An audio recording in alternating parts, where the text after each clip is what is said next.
My name is Sophia Martinez, and at 26 years old, I never imagined I'd be packing my belongings into cardboard boxes while my father stood in the doorway with his arms crossed, watching me leave the only home I'd ever known. The last words he spoke to me still echo in my mind. When you're ready to date someone from our world instead of some construction worker, you know where to find me. I'd love to know which corner of the globe you're watching from.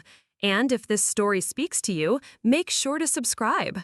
Tomorrow's video is one you absolutely can't miss. The irony of that statement would reveal itself in ways neither of us could have predicted. Growing up in the affluent suburb of Westfield, Connecticut, I was surrounded by marble countertops, manicured lawns, and the constant pressure to maintain appearances. My father, Dr. Marcus Martinez, had built his reputation as one of the most successful orthopedic surgeons on the East Coast.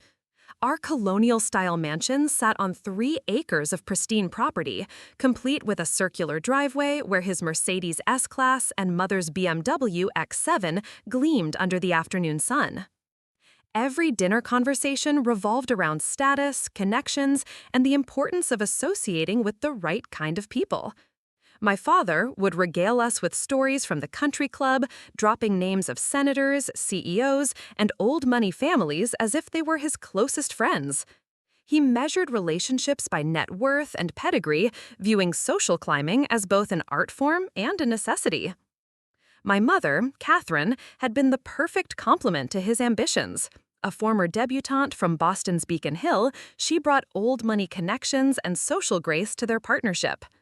Together, they hosted charity galas in our ballroom, attended exclusive fundraisers, and ensured that every aspect of our family image projected success and sophistication. But beneath the surface of our picture-perfect life, cracks had been forming for years. The first major fracture came when I chose to study social work at Columbia instead of pre-med at Harvard. My father had envisioned me following in his footsteps, perhaps specializing in pediatric surgery or dermatology. Something respectable, he'd said, something that commands respect in our circles. Social work, in his mind, was charity work. Noble, perhaps, but hardly the career path for someone with our family name and resources. He'd spent weeks trying to convince me to reconsider, bringing home brochures from prestigious medical schools and arranging lunches with successful daughters who could serve as role models. When I refused to budge, our relationship began its slow descent into polite disappointment, punctuated by passive-aggressive comments about wasted potential and misguided idealism. After graduation, I took a position at a community center in Hartford, working with at-risk youth and their families. The pay was modest compared to what my father spent on a single dinner at his private club, but the work fulfilled me in ways I'd never experienced. I was making a real difference in people's lives, helping kids navigate complex family situations and connecting families with resources they desperately needed. My father's response to my career choice was to stop mentioning my work entirely when introducing me to his colleagues. At social gatherings, he would simply say, "This is my daughter Sophia," before quickly changing the subject to safer topics like his latest surgical innovation or mother's volunteer work with the symphony board. The second major fracture occurred when I moved out of the family home into a modest 2-bedroom apartment in Hartford's West End. It wasn't a dangerous neighborhood, but it was worlds away from the manicured lawns and private security of Westfield. My father viewed this as both a personal rejection and a public embarrassment. "What will people think when they ask where you live?" he demanded during one of our increasingly tense family dinners. "How do I explain that my daughter chooses to live in that area when she has a perfectly good room in a house worth $2 million? The apartment represented independence to me, but to him, it was evidence of my determination to sabotage everything he'd worked to build. He couldn't understand why I would voluntarily step down from the social ladder he'd spent decades climbing. Our relationship might have remained frozen in the state of mutual disappointment indefinitely, but then I met David. It was a rainy Thursday afternoon in October when he walked into the community center. I was facilitating a support group for parents dealing with adolescent behavioral issues when he slipped quietly into the back row. His presence immediately caught my attention, not because he was out of place, but because he listened with an intensity that suggested personal investment rather than professional obligation. After the session, he approached me with questions about resources for single parents and mentioned that his younger sister was struggling with some of the same issues we discussed. His genuine concern and thoughtful questions sparked a conversation that extended well beyond the community center's closing time. David Chen was 28, with warm brown eyes and an easy smile that made everyone around him feel comfortable. He worked in construction, he told me, specializing in historic renovation projects throughout New England.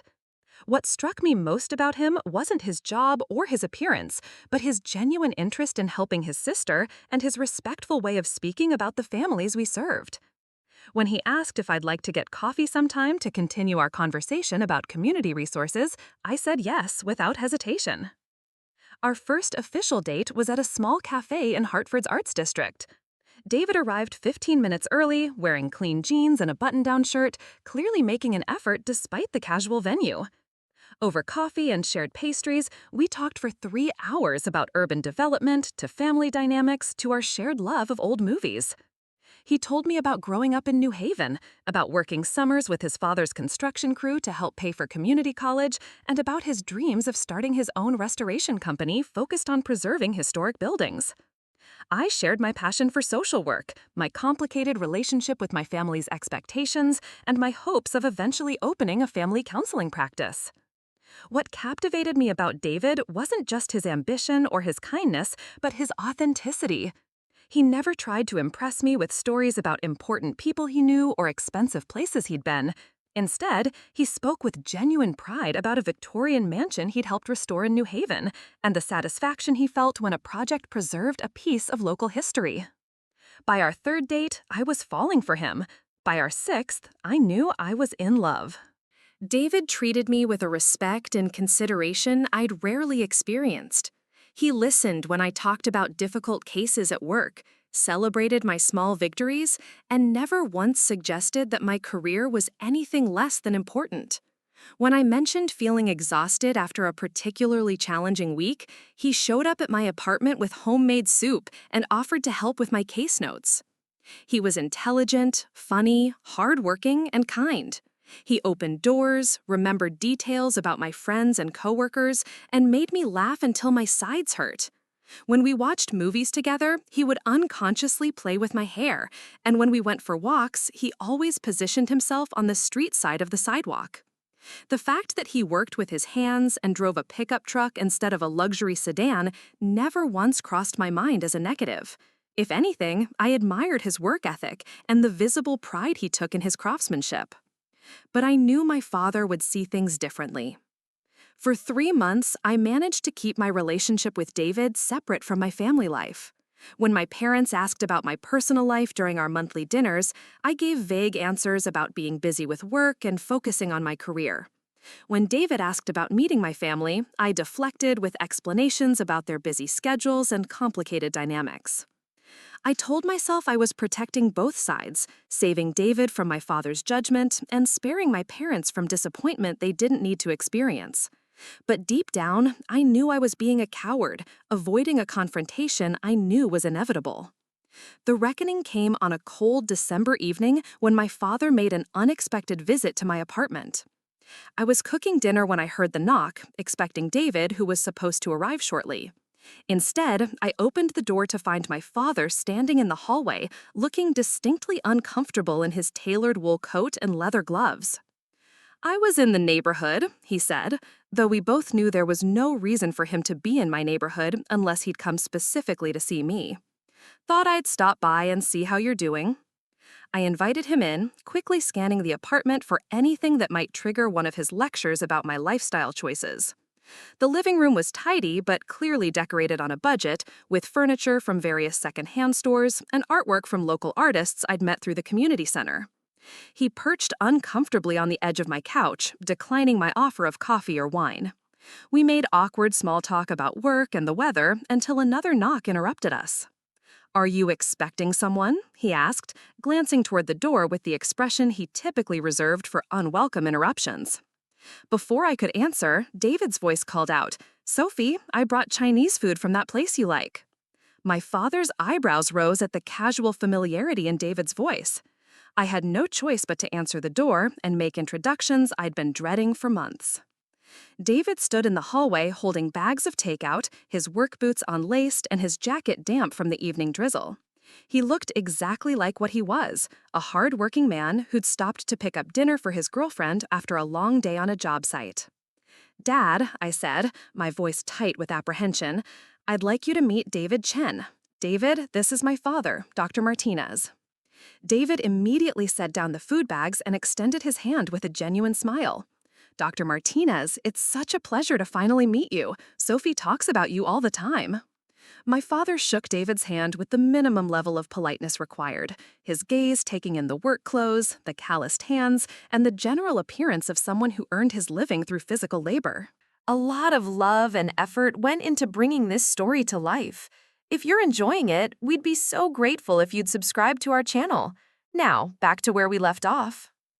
"Mr. Chen," he replied, his voice cool but controlled. Sophia didn't mention she was seeing anyone. The tension in the room was thick enough to cut with a knife. David, sensing the undercurrents but maintaining his friendly demeanor, gestured toward the takeout bags. "I hope I'm not interrupting anything important. I can certainly come back later if you'd prefer to visit with your daughter privately." "Actually," my father said, standing abruptly, "I should be getting home. Catherine is expecting me for dinner." He turned to me with a look that promised a future conversation I wasn't going to enjoy. "Sophia, perhaps you could call me tomorrow. There are some family matters we should discuss." After he left, David and I sat in my living room, picking at Chinese food neither of us had much appetite for anymore. "I get the feeling your father wasn't exactly thrilled to meet me," David said finally, his tone carefully neutral. I wanted to deny it, to assure him that my father's reaction had nothing to do with him personally. But we'd built our relationship on honesty, and I couldn't start lying to him now. "My father has very specific ideas about the kind of people I should associate with," I said carefully. "It's not about you as a person, it's about his prejudices and expectations." David nodded slowly, processing this information. "And what are your ideas about the kind of people you should associate with?" I looked at him, this kind, intelligent, hard-working man who made me laugh and challenged me to be better, and knew with absolute certainty that my father's opinions were irrelevant. "I think I should associate with people who make me happy and treat me with respect, people who share my values and support my dreams, people like you." His smile was worth every uncomfortable conversation that lay ahead. The phone call came at 7:30 the next morning, while I was still in bed trying to process the previous evening's awkwardness. My father's voice was crisp and businesslike, the tone he typically reserved for difficult conversations with hospital administrators or insurance companies. "Sophia, I'd like you to come to dinner this Sunday. Just family. We need to discuss your current situation." Current situation? As if my relationship with David was a medical condition requiring immediate intervention. I agreed to dinner, knowing that postponing the inevitable would only make things worse. But as I hung up the phone, I couldn't shake the feeling that this conversation would fundamentally alter the already fragile relationship I had with my parents. To understand the depth of my father's reaction to David, I need to explain the world I grew up in. A world where appearances mattered more than authenticity, where social connections determined personal worth, and where love was secondary to strategic advantage. The Martinez family had not always been wealthy. My father grew up in a working-class neighborhood in Hartford, the son of immigrants who ran a small grocery store. His parents, Miguel and Rosa Martinez, had arrived from El Salvador with nothing but determination and the belief that education could transform their children's lives. My grandfather Miguel worked 16-hour days at the store while attending night classes to improve his English. My grandmother Rosa managed the household, raised 3 children, and helped customers who spoke only Spanish navigate transactions with suppliers who spoke only English. They lived in a cramped apartment above the store, saving every possible penny for their children's education. My father was the middle child and the most academically gifted. While his older brother Carlos showed aptitude for mechanics and his younger sister Maria excelled in art, Marcus distinguished himself through sheer intellectual force and an almost obsessive drive to succeed. He earned a full scholarship to Yale, where he encountered a world of privilege that both fascinated and intimidated him. Surrounded by classmates whose families owned summer homes in the Hamptons and winter retreats in Aspen, he became acutely aware of the social and economic gap between his background and theirs. Rather than feeling ashamed of his origins, my father initially wore his working-class roots as a badge of honor. He would tell anyone who listened about his parents' grocery store and his determination to become the first doctor in his family. His professors admired his work ethic, and his classmates respected his authenticity. But something shifted during his residency at Massachusetts General Hospital. Suddenly, he was working alongside doctors whose families had been in medicine for generations, whose fathers played golf with hospital board members, and whose mothers served on committees that determined which charities received significant donations. He watched as these connections opened doors that remained stubbornly close to him, despite his superior surgical skills and research publications. Colleagues with half his talent received choice fellowship opportunities because their surnames appeared on hospital wing dedications. Attending physicians remembered the sons and daughters of their former classmates while overlooking residents who lacked social connections. It was during this period that my father made a conscious decision to transform himself. He studied not just surgical techniques, but social protocols. He learned which restaurants were considered acceptable for business dinners, which country clubs provided the most valuable networking opportunities, and which neighborhoods conveyed the appropriate level of success. He also learned that his past could be edited to better fit his future aspirations. The grocery store became a small family business. His parents' struggle to learn English transformed into a story about hardworking immigrants who built a successful enterprise through determination and vision. The cramped apartment above the store disappeared entirely from his personal narrative, replaced by vague references to modest beginnings that suggested struggle without specifying details. When he met my mother during his fellowship in Boston, he saw an opportunity to complete his social transformation. Catherine Whitmore came from exactly the kind of family my father aspired to join. Her great-grandfather had founded a textile company that made the family wealthy during the Industrial Revolution. Her grandfather had parlayed that wealth into real estate investments and political connections. Her father served on the boards of 3 major corporations and maintained homes in Boston, Martha's Vineyard, and Palm Beach. More importantly, the Whitmore family was exactly the right kind of old money, wealthy enough to command respect, but not so wealthy as to be unattainable for an ambitious young surgeon with promising prospects. My parents' courtship was a masterclass in strategic romance. My father positioned himself as the brilliant, self-made professional who could offer excitement and achievement. My mother represented the social connections and cultural refinement he needed to complete his ascent into the upper echelons of New England society. Their wedding was featured in Boston Magazine as one of the season's most notable social events. The reception was held at the Whitmore family estate on Martha's Vineyard, with a guest list that read like a who's who of Boston's medical, legal, and financial elite. By the time I was born, my father had successfully recreated himself as Dr. Marcus Martinez, prominent surgeon and member of Westfield's most exclusive country club. Our home became a showcase for his achievements, filled with awards, professional accolades, and photographs of him with politicians, business leaders, and fellow members of various prestigious organizations. But success came with a price that extended far beyond the financial cost of maintaining our lifestyle. My father became obsessed with protecting and advancing the social position he had worked so hard to achieve. Every decision was filtered through the lens of how it would be perceived by the people whose opinions he valued.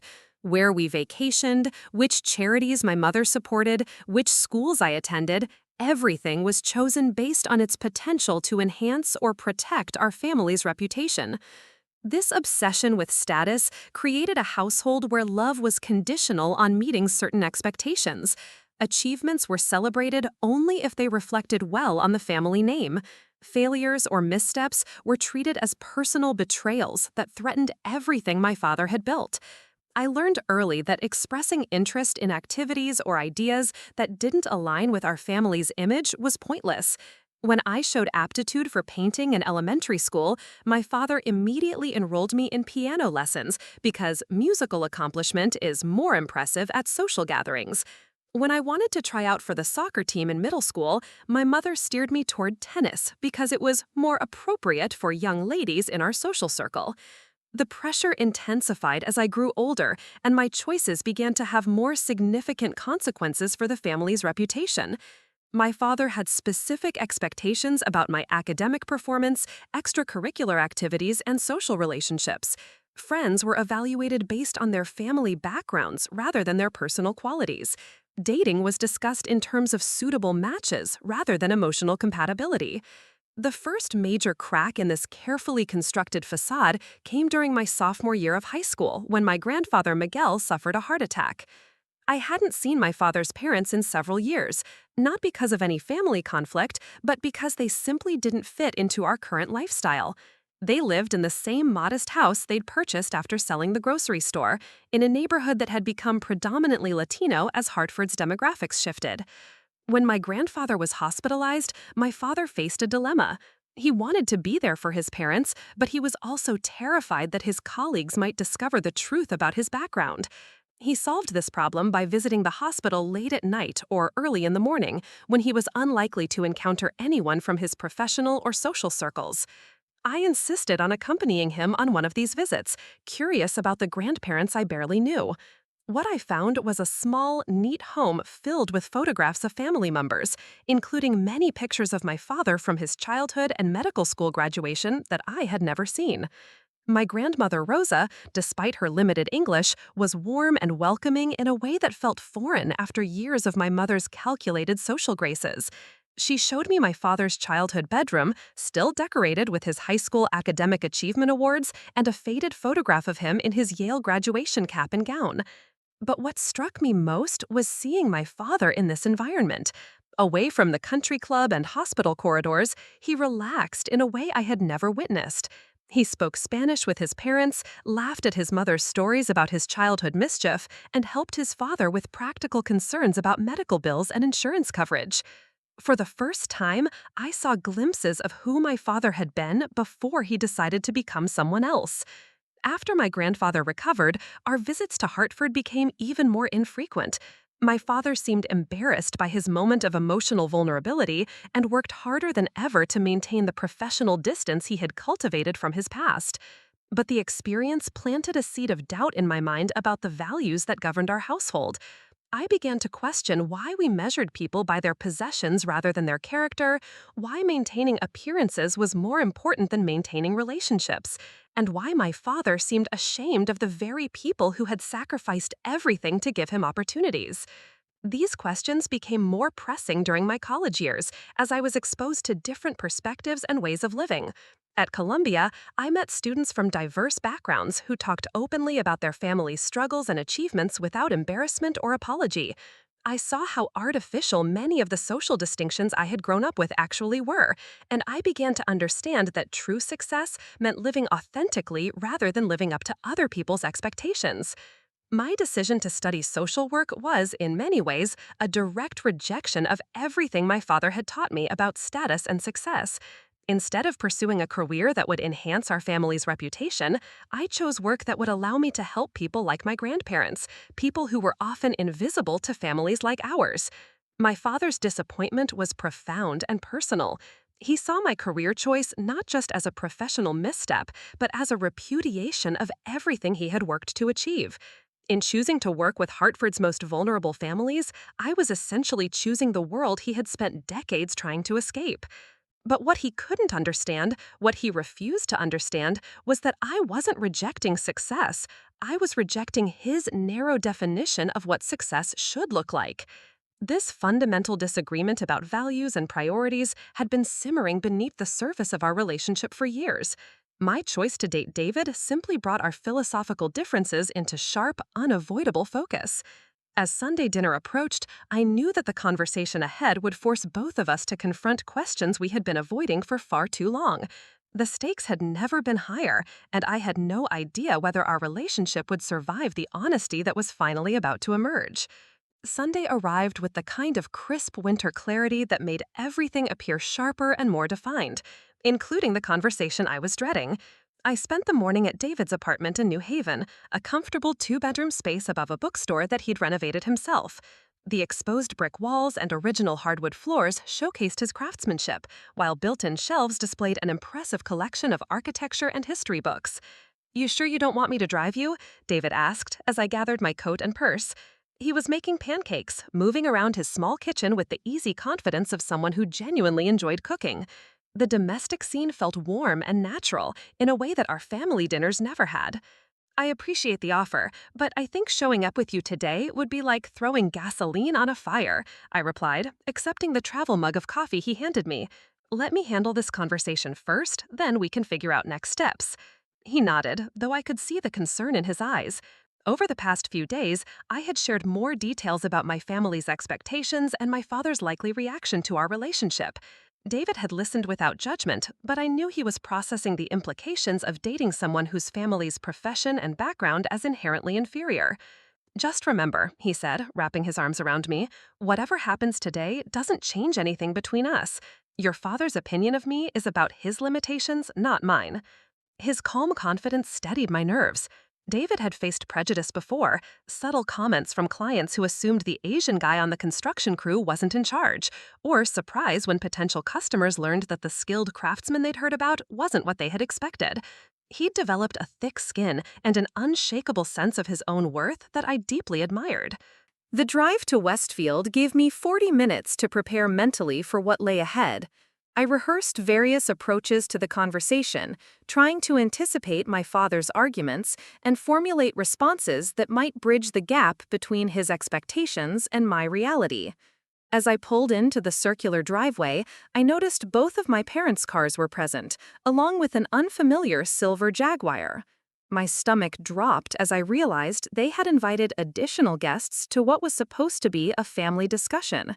This was a tactical move on my father's part, using social pressure to influence the conversation's outcome. The front door opened before I could ring the bell. My mother appeared in a navy blue silk dress that probably cost more than most people's monthly rent, her smile carefully calibrated to convey warmth without revealing any hint of the drama brewing beneath the surface. "Darling, perfect timing," she said, kissing my cheek with the practiced efficiency of someone who had perfected social graces decades ago. "Richard invited the Blackwells to join us. You remember Harrison and Patricia, don't you? And their son Jonathan is visiting from San Francisco." Of course, Jonathan Blackwell, Harvard-educated investment banker, member of multiple exclusive clubs, and exactly the type of man my parents had always envisioned me marrying. The Jaguar in the driveway undoubtedly belonged to him. I followed my mother into the living room, where my father was holding court with Harrison Blackwell near the marble fireplace. Both men wore perfectly tailored blazers that managed to look casual while costing more than most people's monthly salaries. They were discussing some merger in the pharmaceutical industry, their conversation peppered with names of mutual acquaintances and references to private investment opportunities. "Sophia," Harrison boomed when he spotted me, extending his hand with the hearty enthusiasm of someone accustomed to commanding attention. "Good to see you again. Marcus tells us you're doing important work in Hartford." The way he emphasized important made it clear that my father had briefed him on my career choice and its perceived shortcomings. I shook his hand politely, noting how he managed to convey both friendliness and subtle condescension in a single gesture. Patricia Blackwell emerged from the kitchen carrying a martini, her blonde hair perfectly styled and her jewelry strategically chosen to complement her outfit without appearing ostentatious. She had mastered the art of old money dressing, expensive but understated, elegant but not flashy. "Sophia, dear, you look lovely," she said, though her eyes performed a quick assessment of my dress, shoes, and accessories. I had chosen my outfit carefully, A black wrap dress that was professional without being too formal, paired with simple pearl earrings that had belonged to my grandmother Rosa. But I could see Patricia cataloging the details and finding them adequate but uninspiring. Jonathan appeared from the direction of the bathroom, and I had to admit that my parents had chosen their dinner guest strategically. He was undeniably attractive, tall, well-built, with the kind of confident bearing that came from a lifetime of advantages. His handshake was firm, his smile genuine, and his conversation immediately engaging. "Your father mentioned you work in social services," he said as we moved toward the dining room. "That must be incredibly rewarding. I've been thinking about getting more involved in charitable work myself, maybe serving on a nonprofit board or organizing fundraising events." His interest seemed authentic rather than patronizing, and I found myself warming to him despite my suspicions about his presence at dinner. As we settled around the dining room table, the same mahogany table where I had endured countless lectures about proper behavior and appropriate ambitions, I began to understand the trap my father had set. Jonathan wasn't just attractive and successful, he was also intelligent and socially conscious. He asked thoughtful questions about my work, shared stories about volunteer experiences during college, and demonstrated genuine interest in social issues. Under different circumstances, I might have found him charming. But these weren't different circumstances. This was a carefully orchestrated attempt to show me what I was missing by choosing David over someone from my parents' preferred social circle. The first course was served by Maria, the housekeeper who had worked for our family since I was in elementary school. As she ladled butternut squash soup into delicate china bowls, the conversation flowed easily among topics that were safe and familiar. Recent theater productions in New York, ski conditions in Vermont, mutual friends' children and their achievements at various prestigious universities. I participated enough to avoid seeming rude, but I was acutely aware of the subtext beneath every exchange. Jonathan mentioned his recent promotion to vice president at his investment firm, earning approving nods from both sets of parents. Patricia described their latest trip to their villa in Tuscany, prompting my mother to share details about the European river cruise she and her father were planning. Everything about the evening was designed to showcase the lifestyle and values that my parents wanted me to embrace. The expensive wine, the perfectly prepared meal, the effortless discussion of luxury travel and professional achievements, it all represented the world my father believed I was rejecting by dating David. "So, Sophia," Harrison said, as Maria served the main course of herb-crusted lamb with roasted vegetables, "your father tells us you're quite the expert on community development. Jonathan has been working on some urban revitalization projects through his firm. Perhaps you two could compare notes." This was my cue to engage more deeply in conversation with Jonathan, and I recognized that refusing would be both rude and counterproductive. For the next 20 minutes, we discussed various approaches to urban development, the challenges of balancing gentrification with community preservation, and the role of private investment in public improvement projects. Jonathan was impressively well-informed and surprisingly nuanced in his understanding of the issues. He asked intelligent questions about my work and seemed genuinely interested in my perspective on effective intervention strategies. Despite myself, I found the conversation stimulating and engaging, which was exactly what my father had been counting on. As dinner progressed, I watched my parents orchestrating the evening with subtle precision. My mother drew Jonathan out about his interests outside of work, discovering that he was an accomplished sailor and an amateur photographer. My father shared stories about his own sailing experiences and mentioned that our family had been considering purchasing a boat for summer use. Patricia inquired about my hobbies and interests, steering the conversation toward topics where Jonathan and I might find common ground. When I mentioned my love of historical architecture, Jonathan immediately brightened and began describing his recent photography project documenting Victorian mansions in San Francisco. "You should see some of the restoration work being done out there," he said enthusiastically. "There's this one house in Pacific Heights where they're completely rebuilding the interior while preserving the original facade. The craftsmanship is extraordinary." For a moment, I thought about David and his passion for historic preservation. He would have been fascinated by Jonathan's descriptions and probably could have offered insights about restoration techniques that even Jonathan hadn't considered. But David wasn't here, and mentioning him would shatter the carefully maintained atmosphere my parents had created. As the evening wore on, I began to feel increasingly frustrated with the entire charade. Everyone was being perfectly pleasant, the conversation was engaging, and Jonathan was undeniably attractive and accomplished. Under my parents' logic, I should have been charmed by his attention and impressed by his achievements. Instead, I felt like an actress playing a role in a production I hadn't auditioned for. Every smile felt forced, every laugh felt calculated, and every moment of connection with Jonathan felt like a betrayal of my relationship with David. The trap was sophisticated because it wasn't based on criticism or ultimatums. Instead, my parents were showing me an alternative, a path where I could maintain my commitment to social work while also embracing the lifestyle and social connections they valued. Jonathan represented the possibility of having both professional fulfillment and social acceptability. But what they couldn't understand, what they refused to acknowledge, was that authenticity mattered more to me than acceptability. David's genuine interest in my work, his support for my dreams, and his complete acceptance of who I was meant more than all the sailing trips and European vacations in the world. As Maria served dessert, individual chocolate soufflés that were as perfectly executed as everything else about the evening, I realized that the real conversation hadn't even begun yet. This elaborate dinner was just the setup, the stage setting for the confrontation that would come after the Blackwells left.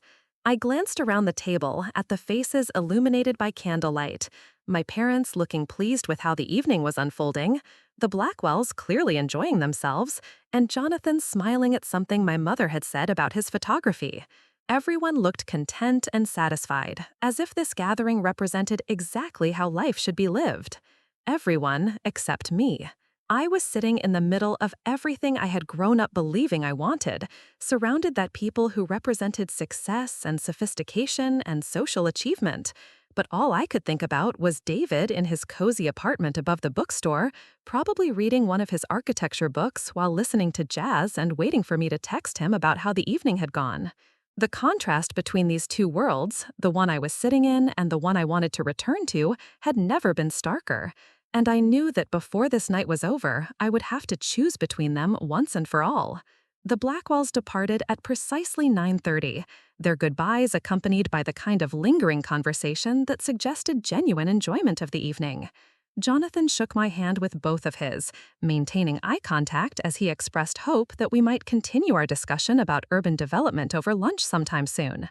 "I'd love to hear more about your community center programs," he said, producing a business card from his jacket pocket. "Perhaps we could explore some potential collaboration opportunities between my firm's charitable foundation and your organization." His offer was generous and professionally motivated, but I could see my parents exchanging satisfied glances as they witnessed this exchange. In their minds, Jonathan's interest validated everything they had hoped this evening would accomplish. After the front door closed behind our guests, the house fell into an uncomfortable silence. My mother began clearing dessert plates with unnecessary precision, while my father poured himself a scotch from the crystal decanter in his study. These were stalling tactics, I realized, both of them preparing for the conversation they had been planning since David walked into my apartment 3 days earlier. "Well," my mother said finally, returning from the kitchen with a forced brightness, "wasn't that lovely? The Blackwells are such wonderful people, and Jonathan has grown into quite an impressive young man." I remained seated at the dining room table, unwilling to move into the living room where this conversation would inevitably become more confrontational. "He seems very nice," I agreed neutrally.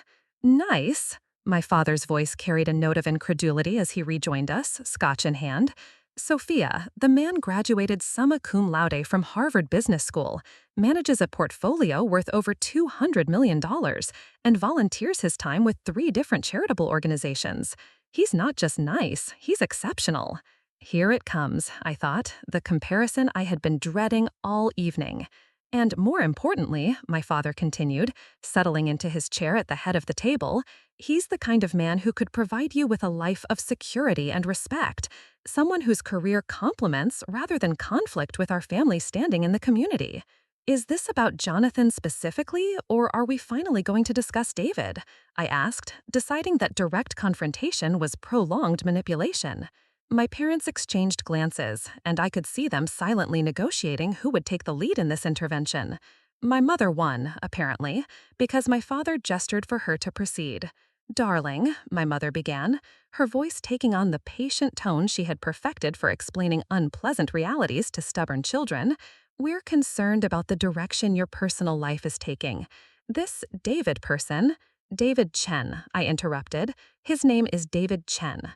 "David Chen," she continued smoothly, "seems like a perfectly nice young man, I'm sure. But relationships are about more than personal affection.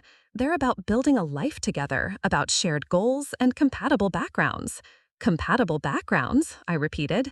"You mean he's not wealthy enough for your approval?" My father set down his scotch with more force than necessary.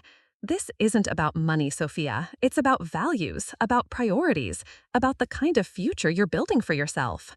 "What exactly do you think is wrong with David's values?" I challenged myself. "He works hard, he's honest, he treats me with respect, and he's passionate about preserving historical architecture. Those seem like pretty solid values to me." "He's a construction worker," my father said bluntly, as if this fact alone settled the argument. "And you have a master's degree from Columbia University. You come from a family with connections throughout New England's professional and social networks. Why would you limit yourself to someone whose prospects are so constrained?" The word constrained hung in the air like an accusation. I could feel my temper rising, but I forced myself to remain calm. Losing my composure would only reinforce their belief that I was making emotional rather than rational decisions. "David owns his own historic restoration company," I said evenly. "He employs 12 people, and his projects have been featured in Architectural Digest twice. Last month, he was hired to restore the 19th century courthouse in New Haven. That doesn't sound particularly constrained to me." My mother looked genuinely surprised by this information. "He owns his own company? You didn't mention that before." You didn't ask. You heard construction worker and made assumptions about his education, his income, and his prospects without bothering to learn anything else about him. My father waved dismissively. Even if he's successful in his field, it's still a blue-collar profession. When you attend medical conferences with me, when we go to charity galas, when you meet my colleagues and their families, how do you introduce him? What do you say when people ask what he does for a living? I say he's a historic preservation specialist who runs his own restoration company, I replied. And anyone who judges him based on the fact that he works with his hands rather than pushing papers around a desk isn't someone whose opinion I value anyway. The conversation was escalating exactly as I had predicted, but I felt strangely calm. For years, I had avoided this confrontation because I feared losing my parents' approval entirely. Now, facing that possibility directly, I discovered that their approval mattered less than I had thought. "This is exactly what I'm talking about," my father said, his voice rising. "You're rejecting everything we've worked to build, everything we've given you access to, for someone who will never be able to provide you with the life you deserve." "What life do I deserve, Dad? And who gets to decide what I deserve?" "You deserve a husband who can give you financial security, social connections, and opportunities for advancement. You deserve children who will attend the best schools and move in the right circles. You deserve a lifestyle that reflects your education and your family background." "I deserve to be loved for who I am, not for what I can contribute to someone else's social climbing," I shot back. "I deserve a partner who supports my dreams instead of trying to change them to fit his image of what success should look like." My mother attempted to play peacemaker. "Sweetheart, we're not saying David is a bad person. We're just worried that you're not thinking clearly about the long-term implications of this relationship. What happens when you want to buy a house, when you want to send your children to private school, when you want to travel or invest in your future? Those are conversations David and I can have together, based on our shared priorities and values. Maybe we won't live in Westfield or send our kids to prep school. Maybe we'll find different ways to build a meaningful life together." "Different ways," my father repeated sarcastically. "Sophia, you can't opt out of economic reality because you're in love.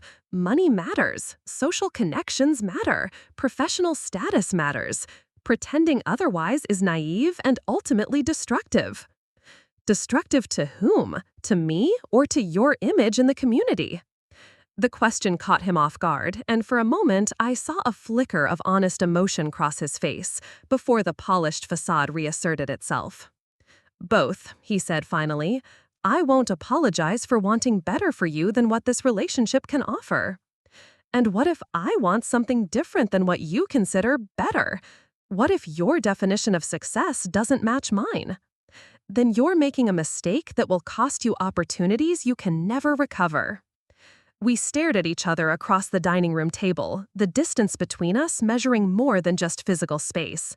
This was the fundamental divide that had been growing for years, the gap between his aspirations for me and my aspirations for myself. My phone buzzed with a text message. David. Hope dinner went okay. No pressure to respond tonight. Just wanted you to know I'm thinking about you. The simple message, with its complete lack of demands or expectations, highlighted everything that was wrong with the conversation I was having with my parents. David trusted me to handle my family situation without his interference. He offered support without applying pressure. He respected my autonomy while letting me know I wasn't alone. I need to ask you both something, I said, setting my phone face down on the table. If David were everything he is now, intelligent, kind, hardworking, successful, but he was also a lawyer or a doctor or an investment banker, would you still have objections to our relationship? My parents exchanged glances again, and their hesitation provided my answer. No, my mother admitted quietly. If he had a different profession, we probably would have welcomed him warmly. Then this conversation isn't really about his character or his potential as a partner. It's about your embarrassment at having a daughter who chooses to love someone you consider beneath our social status. That's not fair, my father protested, but his tone lacked conviction. Isn't it? You've spent this entire evening trying to convince me that I should be attracted to Jonathan because he has the right education, the right profession, and the right social connections. But you haven't mentioned a single thing about his character, or how he treats me, or whether we're actually compatible as people. Compatibility can be built, my mother said weakly. Shared values and similar backgrounds create a foundation for lasting relationships. David and I do share values. We both care about doing meaningful work, about helping other people, about building something worthwhile together. The fact that he expresses those values through restoration work instead of through hospital administration doesn't make them less valued. My father stood abruptly, walking to the window that overlooked our perfectly manicured back garden. With his back to me, he spoke more quietly than he had all evening. Sophia, I've spent my entire career building something, a reputation, a practice, a position in this community. Everything your mother and I have given you is built on that foundation. When you make choices that seem to reject what we've worked for, it feels like you're rejecting us. For the first time, I heard genuine pain in his voice rather than just frustration or disappointment. But his honesty also revealed the depth of the problem between us. Dad, I'm not rejecting you. I'm choosing a different path. Those aren't the same thing. He turned to face me, and I could see exhaustion in his expression. What if I can't accept your path? What if I can't pretend to approve of choices I believe will harm your future? The question hung between us like a challenge. We had finally reached the heart of the matter, the place where his conditional love met my need for acceptance. Then, I guess we both have some difficult decisions to make, I said softly. The silence that followed was heavy with implications neither of us was quite ready to voice. But I could feel the ground shifting beneath our relationship, tectonic plates of expectation and reality grinding against each other with increasing pressure. My phone buzzed again. This time it was a call, not a text. David's name appeared on the screen, and I felt a moment of panic. He never called this late unless something was wrong. I need to take this, I said, answering quickly. David, is everything okay? Sophie, I'm sorry to bother you, but I wanted to let you know that my sister Emma is in the hospital. She had some kind of panic attack, and they're keeping her overnight for observation. I know you're with your family, but I thought you should know in case I'm not available to talk later. Emma was 16, David's youngest sister, who had been struggling with anxiety since their parents' divorce 2 years earlier. I had met her several times and grown fond of her quiet intelligence and artistic talent. Of course, I'm so glad you called. Do you need me to come down there? I can leave right now. No, she's stable, and my mom is here with me. I just wanted you to know what was happening. Text me the room number. I'll be there in an hour. Sophie, you don't have to. David, she's important to you, which makes her important to me. I'll see you soon. I ended the call and looked up to find both my parents watching me with expressions I couldn't quite read. I have to go, I said, standing and gathering my purse. David's sister is in the hospital. Now? My mother asked. Sophia, we haven't finished our conversation. This conversation can wait. A 16-year-old girl in the hospital can't. My father stepped forward. If you leave now to run to him instead of working through this family issue, you're making a choice about your priorities. I stalked at the dining room doorway and turned back to face him. You're absolutely right. I am making a choice about my priorities. I'm choosing to be there for someone I care about when they need me. I'm choosing compassion over convenience. I'm choosing love over social expectations. And if that choice means disappointing us, if it means damaging your relationship with your family, the ultimatum was finally out in the open, stark and uncompromising. Answer this question correctly or lose us forever. I looked at my parents, these people who had given me life, education, and countless advantages, but who had never learned to love me without conditions attached. And I realized that some choices were too important to make based on other people's approval, even people you loved. Then that's a risk I'll have to take, because the alternative is losing myself. I walked out of the house where I had grown up, leaving behind not just my childhood home, but the version of myself my parents had always wanted me to be. The drive to Yale New Haven Hospital took 45 minutes through winding Connecticut back roads, giving me time to process what had just happened. I had essentially chosen David's family crisis over my own family's ultimatum, and the weight of that decision settled over me like a heavy blanket.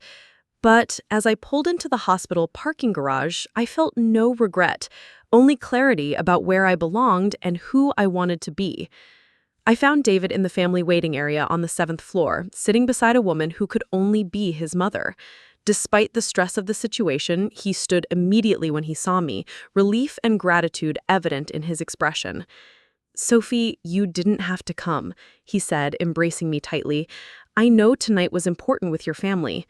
"This is more important," I replied, and meant it completely. David's mother, Linda Chen, was a petite woman in her early 50s with silver-streaked hair and intelligent eyes that reflected both worry and warmth. She wore scrubs decorated with cartoon animals. She was a pediatric nurse at Hartford Hospital, David had mentioned once, and her handshake was firm despite her obvious exhaustion. "You must be Sophie," she said with a tired smile. "David talks about you constantly. I'm just sorry we're meeting under these circumstances." "How is Emma?" I asked, settling into one of the uncomfortable plastic chairs that seemed designed to prevent anyone from getting too comfortable during medical crises. "Better," Linda replied. "The panic attack was severe enough that they want to keep her for observation, but she's stable now. The psychiatrist thinks it was triggered by stress about college applications and some social drama at school." We talked quietly about Emma's situation, and I was struck by how different this family crisis felt from the orchestrated drama I had just left in Westfield. Here, the concern was genuine and immediate, focused entirely on helping someone who was struggling rather than maintaining appearances or controlling outcomes. Around midnight, a doctor emerged to update us on Emma's condition. She was sleeping comfortably, he reported, and would likely be discharged in the morning with recommendations for ongoing counseling and stress management techniques. "Can we see her?" Linda asked. "Briefly, but she's sedated, so she probably won't wake up." David looked apologetically. "You don't have to come up. You've already done so much just by being here." "I'd like to see her, if that's okay with you and your mom." Emma's hospital room was dimly lit, with monitors beeping softly in the background. She looked impossibly young lying in the hospital bed, her long black hair spread across the pillow and her face peaceful in medicated sleep. Linda adjusted her blankets with practiced care of both a mother and a medical professional. "She's been struggling since the divorce," David said quietly as we stood beside her bed. "Dad moving to California, new living situation, pressure to excel academically. It's been a lot for a 16-year-old to handle." I watched Linda smooth her daughter's hair with infinite tenderness and thought about my own mother's carefully controlled affection, always measured and conditional. The contrast was stark and revealing. We returned to the waiting area where Linda produced a thermos of coffee and insisted I share it despite my protests that I wasn't tired. As we sat together in the fluorescent lit space, she began asking me about my work at the community center. "You know," Linda said after I had described a particularly difficult case involving a teenager not much older than Emma, "David was right when he said you have a gift for this work. You really understand what these families are going through." Her validation meant more to me than any professional accolade I had ever received, partly because it came from someone who understood both personal struggle and the importance of helping others navigate difficult circumstances. Around 2 in the morning, Linda dozed off in her chair, exhausted from hours of worry. David and I moved to the small family lounge area to give her space to rest. "How did things go with your parents?" he asked, once we were alone. I had been dreading this question, unsure how to explain the evening's events without revealing the full extent of my family's prejudice against him. But sitting in this hospital lounge, surrounded by evidence of what really mattered in life, pretense seemed pointless. They invited another family to dinner, friends with a son they thought I should meet. Investment banker, Harvard MBA, very eligible according to their standards. David was quiet for a moment, processing this information. "And what did you think of him?" I said he was impressive, intelligent, successful, genuinely interested in social issues. Under different circumstances, I might have been attracted to him. But he wasn't you. And I realized that no amount of professional achievement or social acceptability could make up for the absence of what we have together. David reached for my hand, intertwining our fingers. "What did you tell your parents about us?" "I told them the truth, that you're intelligent, hardworking, successful, and that you make me happy. That your profession doesn't define your worth any more than their approval defines mine." "And how did they react to that?" I hesitated, then decided that honesty was the only way forward. They essentially gave me an ultimatum: choose someone they approve of or risk losing my relationship with them. David's grip on my hand tightened. "Sophie, I don't want to be the reason you're estranged from your family. If my presence in your life is causing this much conflict—" "Stop," I interrupted. "You're not causing anything. Their prejudice is causing conflict. Their inability to see your value is causing conflict. Their conditional love is causing conflict. You're just being yourself, and that's exactly who I want to be with." We sat in comfortable silence for a while, watching the occasional nurse or doctor pass through the hallway outside the lounge. The hospital's rhythm was soothing in its predictability, a world where people focused on healing and helping rather than status and appearances. "There's something I need to tell you," David said eventually, his tone shifting to something more serious. "Something about my family that you don't know yet." My heart sank slightly. After the evening I had just endured, I wasn't sure I could handle any more revelations or complications. "My mother isn't just a pediatric nurse," he continued. "She's actually the head of pediatric nursing at Hartford Hospital. And my father, before the divorce, wasn't just involved in construction. He founded Chen Development Corporation, one of the largest construction and real estate development companies in New England." I stared at him, trying to process this information. "Your father owns a major development company?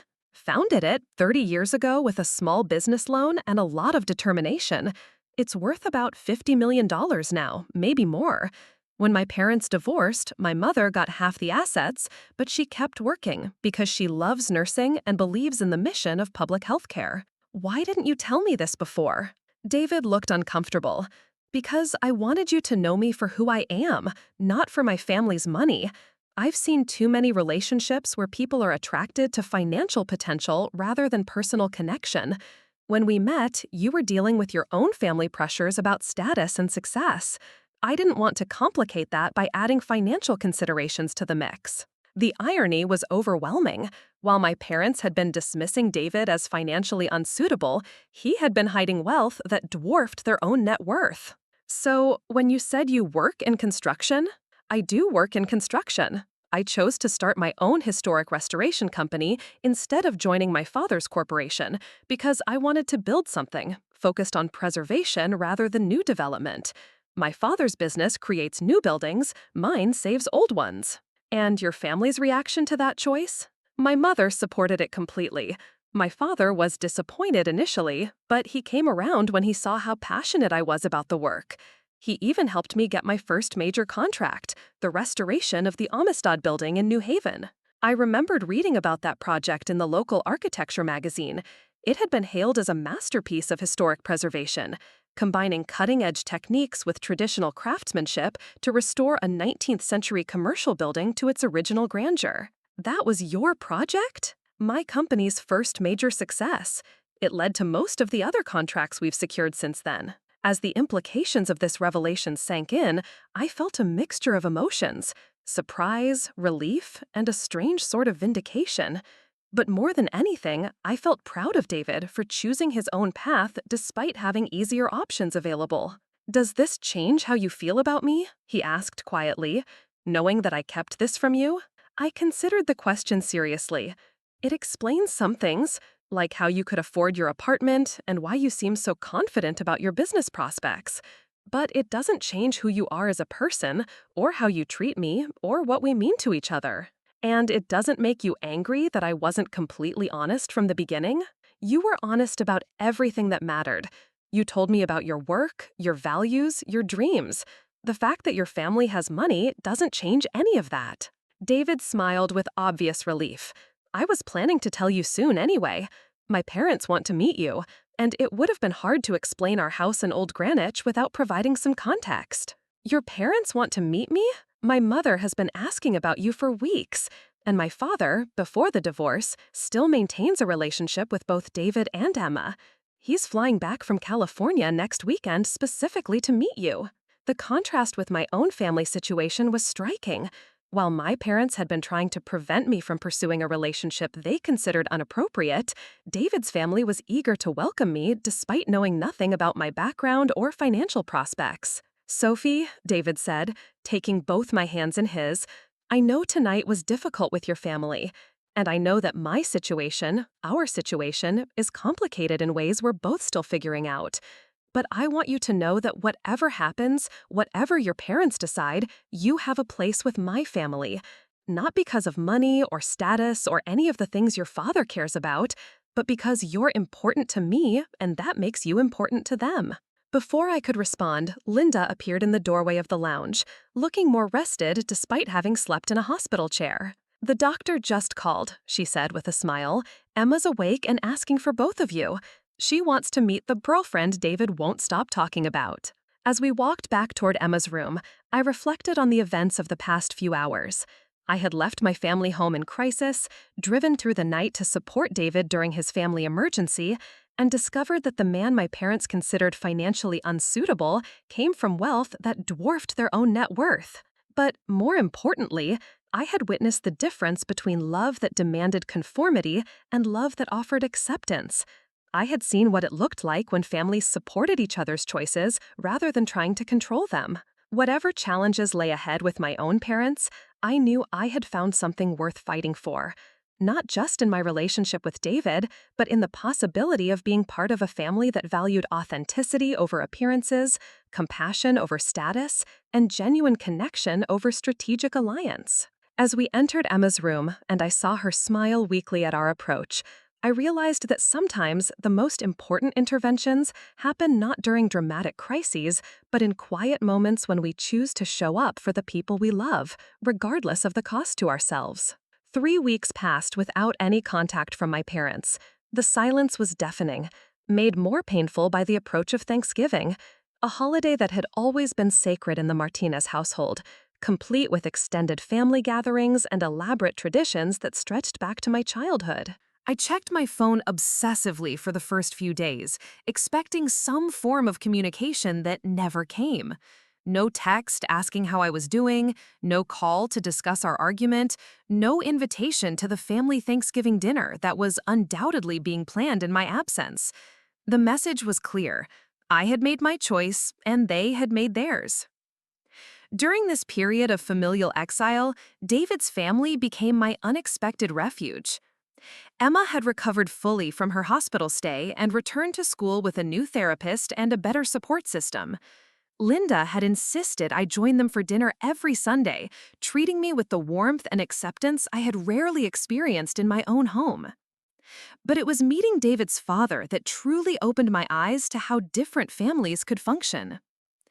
Robert Chen arrived from San Francisco on a Thursday evening, and David drove us to his mother's house in West Hartford for dinner. I was nervous about this meeting, unsure what to expect from a man who had built a $50 million company from nothing and was now meeting his son's girlfriend for the first time. Robert turned out to be nothing like my mental image of a wealthy business executive. He was soft-spoken and genuinely curious about my work, asking detailed questions about community development strategies and listening intently to my responses. When I mentioned some of the challenges facing Hartford's downtown revitalization efforts, he leaned forward with obvious interest. "You know," he said, "my company has been looking for opportunities to contribute to historic preservation projects in Connecticut. We've done well with new construction, but David's work has made me appreciate the value of saving what already exists." The conversation flowed naturally from urban planning to family dynamics to shared concerns about Emma's transition back to school. Robert spoke about his children with obvious pride, but without the constant performance pressure I associated with parental expectations. When David mentioned his latest restoration project, Robert asked technical questions that demonstrated genuine understanding of his son's work. "I tried to convince him to join the family business," Robert admitted as Linda served dessert. "But watching him build his own company has been far more rewarding than having him manage mine would have been. He's found his own path, and it's a good one." The contrast with my father's attitude toward my career choices was stark and painful. Here was a man who had every right to expect his son to follow in his footsteps, yet he celebrated David's independence instead of resenting it. After dinner, as we sat in Linda's living room drinking coffee and looking through photo albums of David's childhood, Robert turned to me with a thoughtful expression. "Sophie, David tells me you're having some difficulties with your family about your relationship." I glanced at David, who shrugged apologetically. "I hope you don't mind that I mentioned it. My parents have always been good sources of advice about family complications." "We don't mind offering perspective," Linda added gently, "but we also understand if it's too personal to discuss." Something about their genuine concern and non-judgmental approach made me want to open up. Over the next hour, I found myself describing my family background, my father's expectations, and the recent confrontation that had led to our estrangement. Robert listened without interrupting, occasionally nodding or asking clarifying questions. When I finished, he was quiet for a long moment before speaking. "Your father sounds like a man who has worked very hard to achieve a certain position in life," he said finally. "Sometimes, when we've struggled to get somewhere, we become overly protective of what we've built. He probably sees your choices as threatening the security he's worked to provide." "But he's also forgotten something important," Linda added. "Success isn't worth much if it comes at the cost of authentic relationships with the people you love." "The question," Robert continued, "is whether you want to find a way to bridge this gap, or whether you're prepared to accept that your relationship with your parents may remain strained indefinitely." "I want to repair things with them," I said honestly, "but not at the cost of pretending to be someone I'm not or ending my relationship with David." "Then maybe it's time they met David properly," Robert suggested. "Not as the construction worker they've dismissed, but as the man you've chosen to love." The idea terrified me, but I could see the logic in it. My parents had rejected David based on assumptions rather than knowledge. Perhaps meeting him in a different context might change their perspective. "They'll never agree to have dinner with us," I said, "not after how things ended." "What if they didn't know they were having dinner with us?" David asked quietly. He had been listening to this conversation with growing thoughtfulness, and I could see an idea forming. "What do you mean?" "My father's company is hosting a charity gala next Saturday night at the Marriott in Hartford. It's a fundraiser for pediatric healthcare, with proceeds going to expand the children's wing at Hartford Hospital. Your father, as a prominent local surgeon, was probably invited." Robert nodded. "We sent invitations to all the major medical professionals in the region. The goal is to raise money for new equipment and expanded facilities." "So there's a chance my parents will be there?" "More than a chance," David said. "These are exactly the kind of events they attend. High-profile charity, networking opportunities, chance to be seen supporting a good cause." Linda was already reaching for her laptop. "I can check the RSV list. As head of pediatric nursing, I'm involved in organizing the event." Within minutes, she had confirmed that Dr. and Mrs. Marcus Martinez had indeed accepted their invitation and would be attending the gala at table 12. "This could be perfect," Robert mused. "A neutral setting where everyone's focus is on supporting healthcare. No pressure, no confrontation, just an opportunity for them to see David in the context of his family's contributions to the community." The plan they outlined was elegantly simple. David and I would attend the gala as members of the Chen family party. Robert would introduce us to various attendees throughout the evening, establishing David's credentials and background naturally through conversation. If we encountered my parents, the meeting would appear coincidental rather than orchestrated. "What if they refuse to speak to me?" I asked. "They won't," Linda said confidently. "Not in public, not at a charity event where they're representing your father's practice. Social expectations will require them to be polite, and that politeness might create an opening for actual dialogue." The more we discussed it, the more feasible the plan seemed. My parents would be in their element, a sophisticated fundraiser surrounded by Hartford's professional elite. They would be dressed formally, playing their public roles as successful members of the community. Under those circumstances, they would have to maintain their social facade, even if they were uncomfortable with the situation. But the genius of the plan was that David would be introduced as Robert Chen's son, heir to a major construction empire, rather than as the nobody my father had dismissed. The revelation of his family's wealth and status would force my parents to confront their own prejudices while providing an opportunity for genuine conversation. By the time I left Linda's house that evening, we had worked out every detail. Robert would arrange for David and I to be seated at the head table with the major donors and sponsors. Linda would ensure that our names appeared in the program as representing the Chen Family Foundation. David would wear his father's platinum cufflinks and the Rolex that Robert had given him for his college graduation. Subtle indicators of wealth that my parents would recognize immediately. "Are you sure about this?" I asked David as we drove back to his apartment. "This feels like we're setting a trap for my parents." "We're creating an opportunity," he corrected. "Your parents made assumptions based on incomplete information. This event will provide them with complete information and let them draw their own conclusions." "And if they're still disapproving even after they learn about your family's wealth? Then at least we'll know their objections are about something deeper than social status." The following week passed slowly as we prepared for the gala. David had his tuxedo tailored to ensure a perfect fit, while I found an elegant black dress that struck the right balance between sophistication and appropriateness for my age. Robert arranged for a car service to transport us to the event, explaining that arriving in style would reinforce the impression we wanted to create. Linda provided insider information about the evening schedule, including the timing of speeches, the auction items that would generate the most excitement, and the seating arrangements that would maximize our visibility to the medical community attendees. "Remember," Robert advised during our final planning session, "the goal isn't to deceive anyone. It's to present David as he actually is, a successful businessman from a prominent family who happens to work in historic preservation. Your parents' assumptions prevented them from seeing this reality before." On the night of the gala, as our car pulled up to the Marriott's elegantly lit entrance, I felt a mixture of excitement and apprehension. Through the lobby windows, I could see Hartford's elite gathering in evening wear, the women glittering with jewelry and the men distinguished in their formal attire. "Last chance to change your mind," David said, adjusting his bow tie one final time. "No," I replied, taking his arm as we stepped out of the car. "It's time my parents met the real you." As we walked through the hotel lobby toward the ballroom, I spotted my parents almost immediately. They were standing near the registration table, my father imposing in his custom tuxedo, and my mother elegant in a navy blue gown that probably cost more than most people's monthly rent. They were engaged in animated conversation with another couple, and from their body language, I could tell they were enjoying themselves. This was their world, sophisticated, exclusive, focused on networking and social advancement. Tonight, for the first time, David and I would meet them on their own territory, armed with information that would fundamentally alter their perception of our relationship.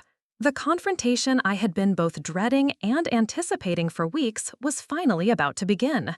The ballroom was magnificent, with crystal chandeliers casting warm light over tables adorned with white orchids and silver centerpieces.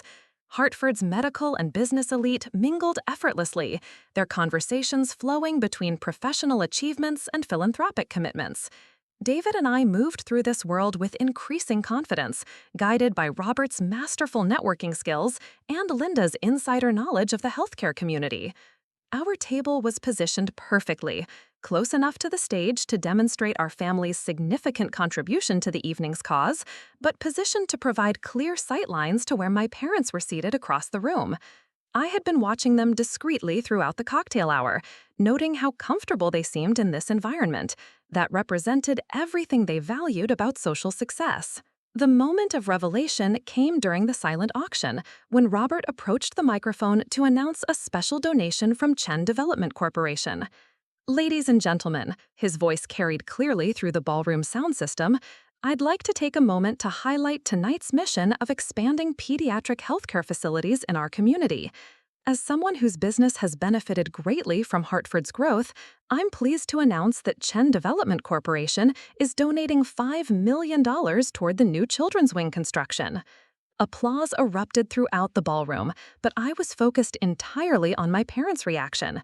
I watched my father's face register in surprise, then recognition, as he processed the name Chen Development Corporation and began connecting it to the young man he had dismissed 3 weeks earlier. Robert continued his remarks, and what came next was perfectly orchestrated. "This donation reflects our family's commitment to healthcare excellence, a commitment shared by my son David, who has dedicated his career to preserving the historic buildings that define our community's character." The spotlight found our table, and David stood gracefully to acknowledge the applause. In his perfectly tailored tuxedo, with his father's platinum cufflinks catching the light, he looked every inch the successful businessman he actually was. More importantly, he looked completely comfortable in the setting, not out of place or intimidated, but genuinely at home among Hartford's elite. I could see my parents staring across the room, their faces cycling through a complex sequence of emotions: shock at seeing me there, confusion about David's presence at the head table, growing realization as they processed the implications of what they were witnessing. After Robert's speech, the evening schedule provided natural opportunities for mingling between courses. It was during the salad service that my father appeared at our table, his expression carefully controlled, but his eyes revealing his internal turmoil. "Sophia," he said, his voice carrying the kind of forced politeness reserved for awkward social encounters. "Dr. Martinez." Robert stood immediately, extending his hand with genuine warmth. "Robert Chen, I believe you know my son, David, and his girlfriend, your daughter, Sophia." The handshake between my father and Robert lasted several seconds longer than necessary, a professional assessment disguised as social courtesy. I could see my father processing details: Robert's confident bearing, the quality of his formal wear, the ease with which he commanded respect in this room. "Chen Development Corporation," my father said slowly. "You're behind the waterfront project downtown. Among other developments, yes, though David here has been trying to convince me that preservation is more valuable than new construction. He's restored some beautiful historic properties throughout New England." My mother had joined us by this point, her social radar having detected an important conversation in progress. She smiled at me with the kind of warmth she'd typically reserved for public appearances, then turned her attention to David with obvious curiosity. "Mr. Chen," she said, extending her hand to David, "I understand you work in historic preservation." "I specialize in 19th century residential and commercial restoration, recently completed the Amistad Building renovation in New Haven, a project that won the Connecticut Historic Preservation Award." The name-dropping was subtle but effective. My parents would recognize the significance of that award, just as they would understand the financial implications of the projects David was describing. The Amistad Building, my father repeated. I read about that project in Connecticut Magazine. Quite an impressive undertaking. David founded his own company to focus on preservation work, Linda added, having joined our growing circle, though Robert keeps trying to convince him to expand into new construction. Independence is valuable, my father said, and I heard genuine respect in his voice for the first time. Building something yourself requires tremendous dedication. The conversation continued for several more minutes, with David describing his current projects and future plans with obvious passion and expertise. My parents asked increasingly detailed questions, clearly reassessing everything they thought they knew about him. But the real transformation occurred during the main course, when Robert invited my parents to join our table for coffee and dessert. Dr. Martinez, I'd love to hear your thoughts about the pediatric surgery program, Robert said, as servers cleared the dinner plates. Linda tells me you're one of the region's leading orthopedic surgeons. What followed was a professional conversation between equals, successful men who had built impressive careers through talent and determination. Robert asked intelligent questions about my father's surgical innovations, while my father showed genuine interest in the challenges of construction project management.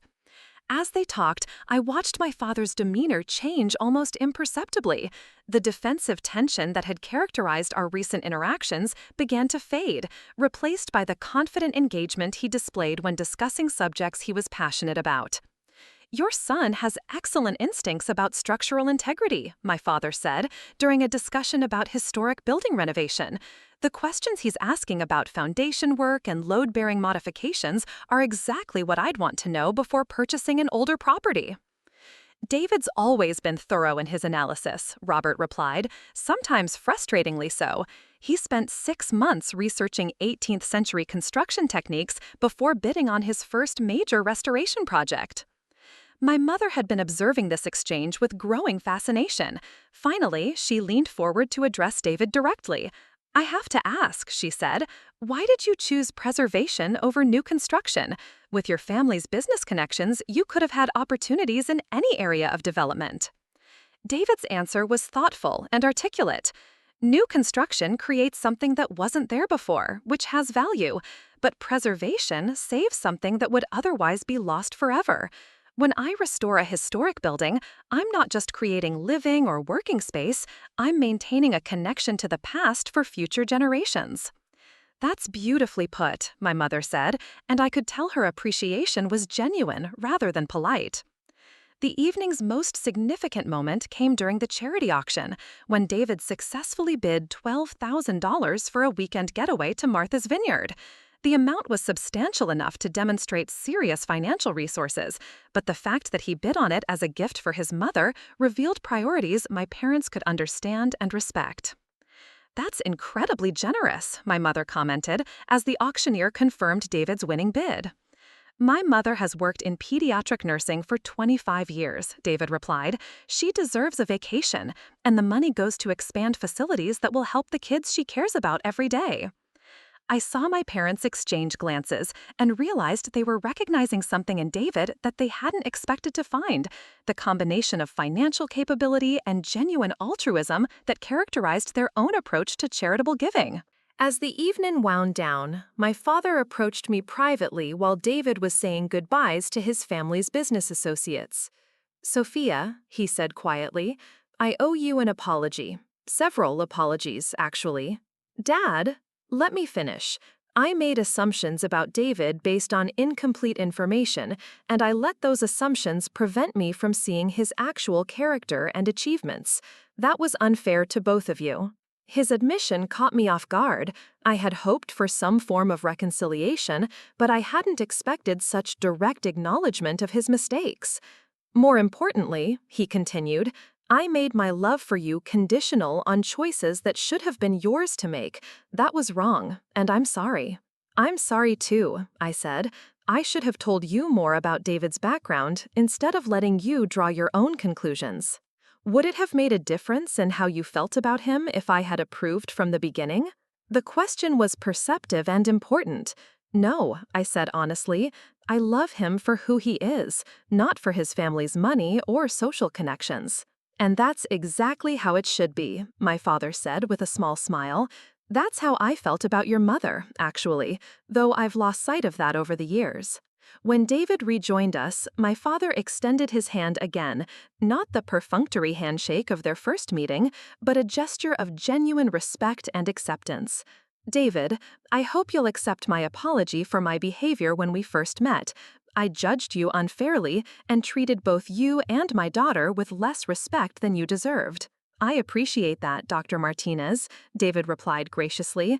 I hope we can start fresh. I'd like that very much. And please, call me Marcus. 6 months later, David and I announced our engagement at a dinner party hosted by my parents in their Westfield home.